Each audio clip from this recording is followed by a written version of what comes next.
नमस्कार दोस्तों, फिर से एक नई और शानदार वीडियो के साथ फिर से हम लोग एक क्वेश्चन की ओर। ये क्वेश्चन है डिजास्टर मैनेजमेंट का सेमेस्टर 3 और 1 दोनों विद्यार्थियों के लिए जो सेक सब्जेक्ट में डिजास्टर मैनेजमेंट रखें उन लोगों के लिए बहुत ज़्यादा इंपॉर्टेंट है। आप लोग ज़रूर देखिएगा। साथ ही साथ दोस्तों इस सब्जेक्ट का पूरा प्लेलिस्ट बना दिया गया है, तो आप लोग डिस्क्रिप्शन में लिंक दिया गया है, प्लेलिस्ट में ज़रूर जाइएगा ताकि आपको हर एक क्वेश्चन, मॉडल क्वेश्चन पेपर, साथ ही साथ इम्पोर्टेंट क्वेश्चन देखने को मिले। और अगर आपका डिजिटल एजुकेशन है तो उसका भी प्लेलिस्ट बना दिया गया है, आप लोग ज़रूर देखिएगा। चलिए दोस्तों, तो शुरू करते हैं। क्वेश्चन है हम लोग का, बोला कि सूखा पड़ने का प्रमुख कारण तथा सूखा पड़ने के प्रभावों का जो है विवरण दीजिए। ठीक है, या वर्णन कीजिए। चलिए क्वेश्चन उत्तर देखते हैं हम लोग। बोला कि मौसम के मिजाज जैसे प्राकृतिक कारणों से सूखा पड़ सकता है, लेकिन तेजी से ये मानवीय गतिविधियों के कारण होता है। मतलब देखिए, मौसम के कारण भी जो है सूखा पड़ सकता है, लेकिन आजकल जो ज़्यादा हो रहा है वो मानवीय मतलब मानव की गतिविधियों के कारण, मानव के कार्यों के कारण ही हो रहा है। चलिए देखते हैं सूखा के मानवीय कारण। तो जलवायु परिवर्तन। तो जलवायु परिवर्तन कैसे हो रहा है? तो ग्लोबल वार्मिंग से चरम मौसम की संभावना अधिक हो जाती है। यह वाष्पीकरण बढ़कर स्थानों को शुष्क बना सकता है। जबकि भूमि इतनी शुष्क हो जाती है तो अभेद परत बन जाती है।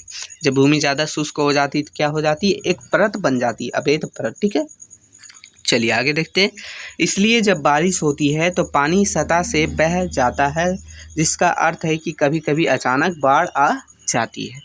ठीक है, यहाँ तक आप लोग समझ गए दोस्तों। चलिए आगे देखेंगे हम लोग। तो दूसरा कारण है वनों की कटाई। पहला था जलवायु परिवर्तन, दूसरा है वनों की कटाई। तो पेड़ पौधे पानी को पकड़कर वायुमंडल में छोड़ते हैं, जिससे बादल बनते हैं। ठीक है, और फिर बारिश होती है। वैज्ञानिकों ने वनों की कटाई और सूखे के बीच एक संबंध देखा है। कहने का मतलब है, वैज्ञानिकों ने कहा है कि वनों की कटाई के कारण भी जो है सूखा जो है बढ़ रहा है।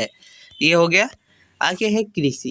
कृषि के कारण कैसे? तो देखिए, गहन कृषि पहली बार में वनों की कटाई क्या योगदान करती है, लेकिन मिट्टी का अवशोषण क्षमता को भी प्रभावित कर सकती है, जिसका अर्थ है कि यह बहुत तेज़ी से सूखे जाती है। मतलब ये भी सूखा जमीन को कर सकती है, सूखा पड़ सकता है। चलिए आगे है उच्च पानी की मांग। मतलब ज़्यादा पानी की मांग। ऐसे कई कारण जिनकी वजह से पानी की मांग आपूर्ति से अधिक हो जाती है, जिससे गहन कृषि है और जनसंख्या वृद्धि शामिल है।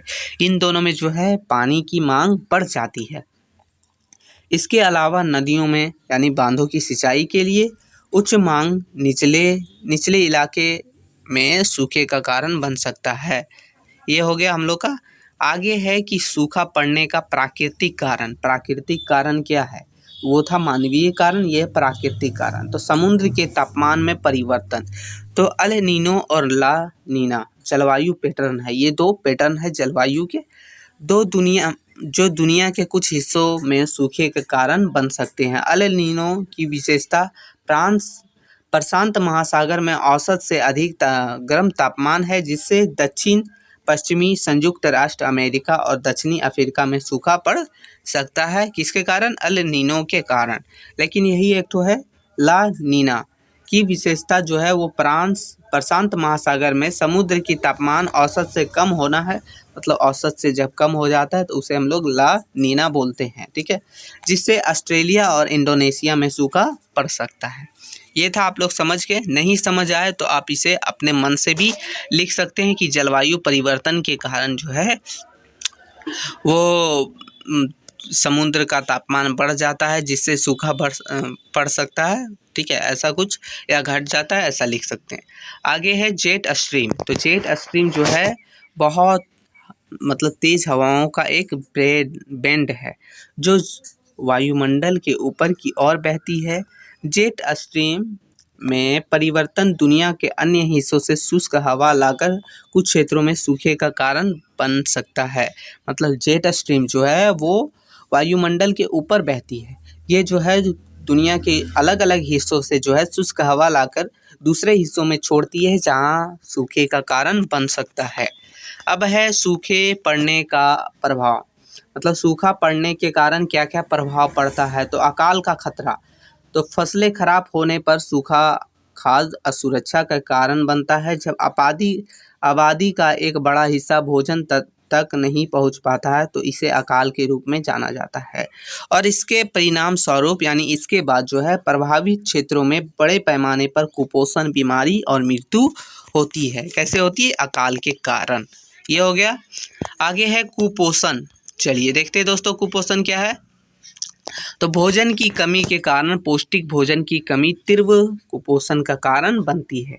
कुपोषण से पीड़ित बच्चे उच्च जोखिम श्रेणी में आते हैं। उनके समुचित विकास के लिए आवश्यक विटामिन और खनिजों से वंचित होने पर वे बीमारी, गंभीर विकासात्मक देरी और यहाँ तक कि मृत्यु के भी शिकार होते हैं। मतलब कुपोषण के कारण जो है वो उसका बीमारी, उनके शरीर में बीमारी हो जाता है, गंभीर विकास जो हो रहा है उन लोग के उसमें देरी होती है और कभी कभी तो मृत्यु का भी शिकार हो जाते हैं, मतलब मर भी जाते हैं। ठीक है, ऐसा। चलिए आगे, रोगों में वृद्धि। तो सूखा स्वच्छ पेयजल की महत्वपूर्ण पहुंच को प्रभावित करता है, जिससे लोग दूषित पानी पी सकते हैं, जिससे हैजा और टाइफाइड जैसी बीमारियां फैल सकती है। ये बीमारियां खराब स्वच्छता वाले स्थानों में भी फैल सकती है, जो साफ पानी ना होने का एक और दुष्परिणाम है। मतलब साफ पानी ना होने के कारण जो है रोग फैल सकती है, हैजा, टाइफाइड जैसी बड़ी बड़ी बीमारियां फैल सकती है। ठीक है, आगे है, इससे जंगल में आग लग सकती है। तो कैसे लग सकती है? चलिए देखते हैं। शुष्क परिस्थितियां जंगल की आग का कारण बन सकती है, जो बची हुई वनस्पति को जला देती है और घरों को खतरे में डाल देती है।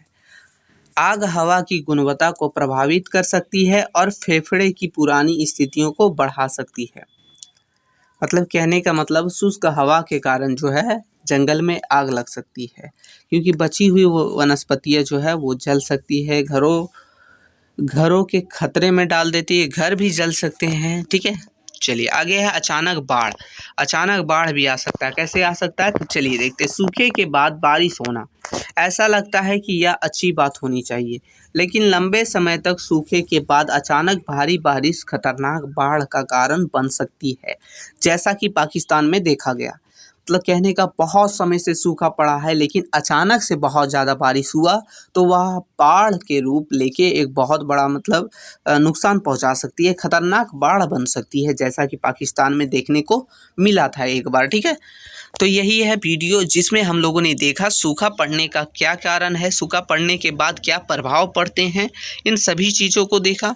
वीडियो अच्छा लगा हो तो लाइक कर दीजिएगा। साथ ही साथ बता दें इन सभी चीज़ों का PDF जो है आपको टेलीग्राम चैनल पर प्रोवाइड करवाया जाता है। तो आप अगर टेलीग्राम चैनल में ना जुड़े हैं तो डिस्क्रिप्शन में लिंक है, फटाक से जाके जुड़ जाइए ताकि आपको वहाँ से हर एक चीज़ का PDF मिल सके। फिर मिलते हैं, तब तक के लिए जय हिंद दोस्तों।